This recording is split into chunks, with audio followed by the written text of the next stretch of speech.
Hi, my name is Lori Zabrowski and I'm the manager of Early Childhood Services here at Cleveland Sight Center. I oversee our early intervention program, which provides direct services to infants and toddlers in about 10 to 15 counties across Northeast Ohio.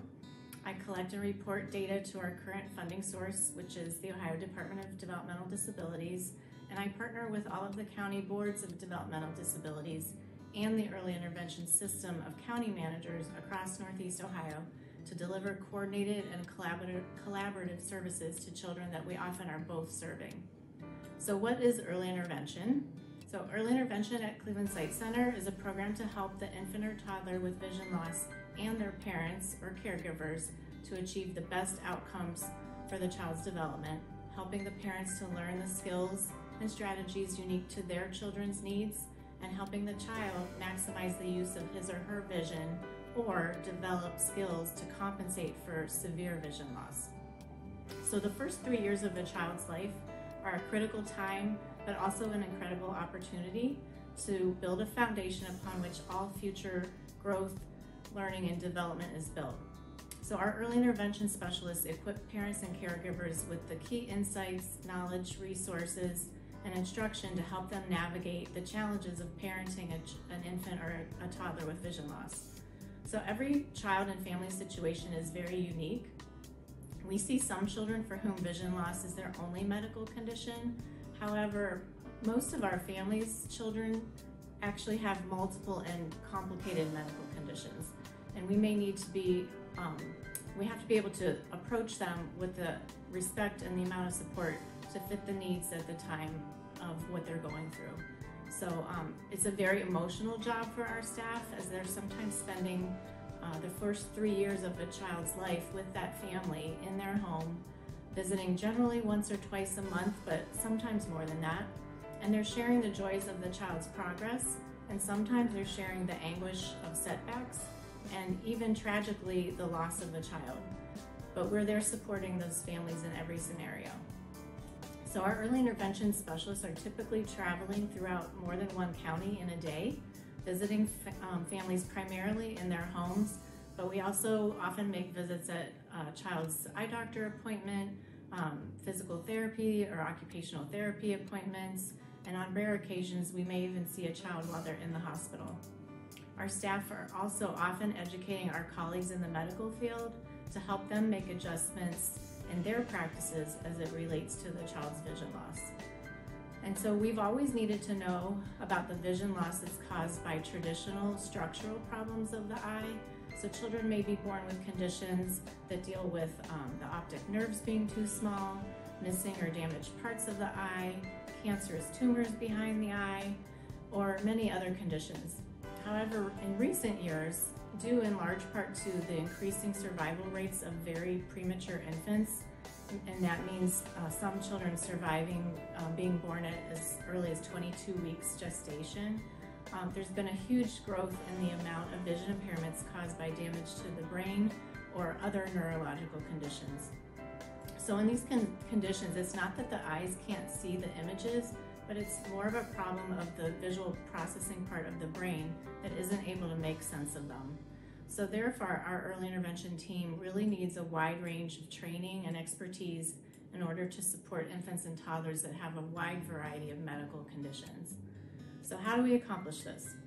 So we receive referrals from the medical community, such as eye doctors, county boards of developmental disabilities, and often parents who self-refer after they've been to the eye doctor with their child and received a diagnosis. So we carefully gather and examine medical information and other history from the child's ophthalmologist, neurologist, or other specialists involved in the child's care. Our early intervention specialists complete assessments to help determine the strengths and the needs of each child related to their use of vision, as well as their other areas of development.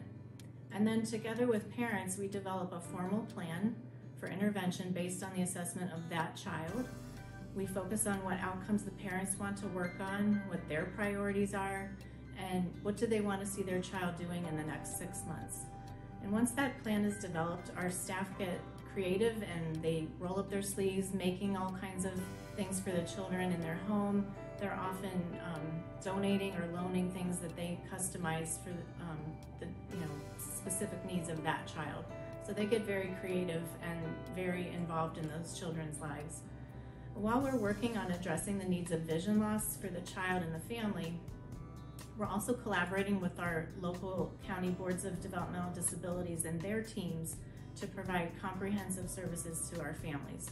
So we often participate in joint visits and they're with their teams to enhance the level of service delivery to be very collaborative and very team oriented. So everyone is really like working on the same goals with the family.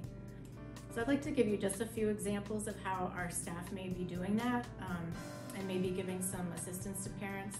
So one example is for a child who has poor vision and is struggling to feed herself independently, our staff may suggest adapting the items that she uses to attract her visual attention, such as adding color, lighting, or texture to a baby's bottle, to a sippy cup or a spoon or any other feeding items, so that the child's visual attention is drawn to those items and they may reach for those items, hold on to them, and then try to find them if they're dropped. And that leads to a lot more independence and not depending on the parent to do everything for them.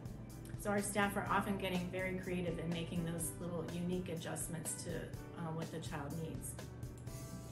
Our staff are often also showing parents how to change the home environment to adapt for lighting needs. So some children need to avoid light due to extreme light sensitivity, while others need very strategically placed lighting in order to attract or sustain their attention.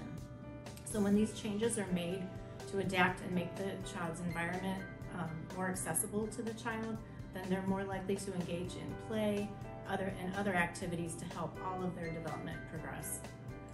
Another example is in regards to movement and mobility. Parents might be shown ways to add textures throughout their flooring or to make other key landmarks or clues inside of the home to help the child who's blind to move about safely and confidently throughout the environment. This also will build independence and the desire to explore the environment in the home, so there's not that fear of movement.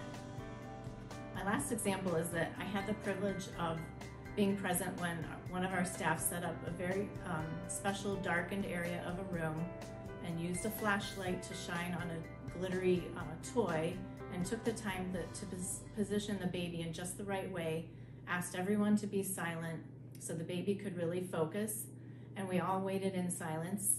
And then all of a sudden the baby's eyes connected to that light source and he fixed his eyes on the toy for the very first time. It was the first time that the parents had ever seen their baby look at or notice anything visually. They had been told by doctors that the baby would probably never see. The mother started crying on the spot and I was quick to follow. And while not all children's vision conditions will improve, with the help of our team, they all learn and progress in making the most of the vision that they do have. So as the child is growing and changing, so do their needs for intervention, which is why we update the service plan and the goals at least every 6 months. So infants and toddlers are changing at a more rapid pace compared to older children, and so these needs and goals change quite frequently. And as a child approaches his or her 3rd birthday, our team educates and assists the parents to prepare for the transition to preschool special education services. And I cannot overstate how intimidating this process can be for parents.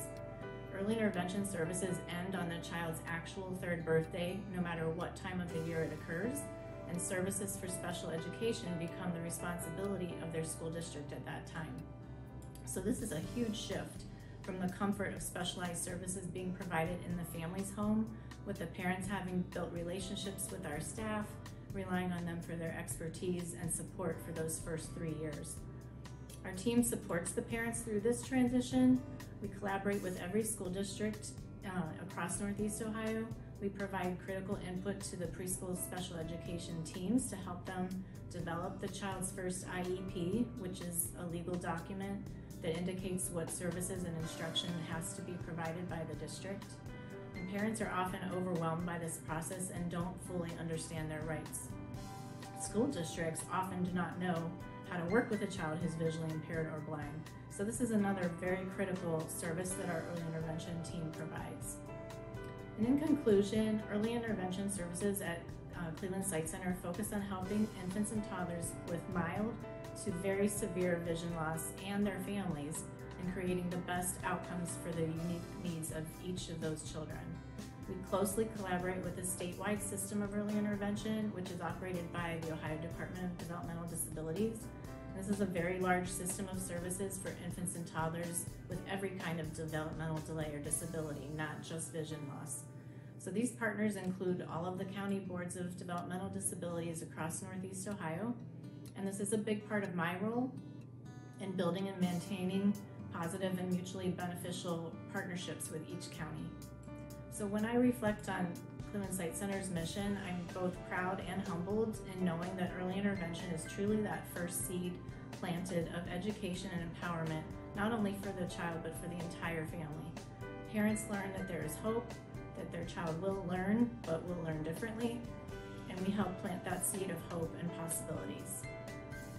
I often think of our program as both the glue and the grease. So we're the glue that holds together the needs of the child and family, connecting them with many other resources, working alongside other members of their medical team or rehabilitation team. And we're that point of knowledge, resources, and connection for parents who often say they would be overwhelmed without the support of our staff. But we're also the grease that keeps everything moving. So we assess, we intervene, then we reassess, and we keep changing interventions as the child's progress changes.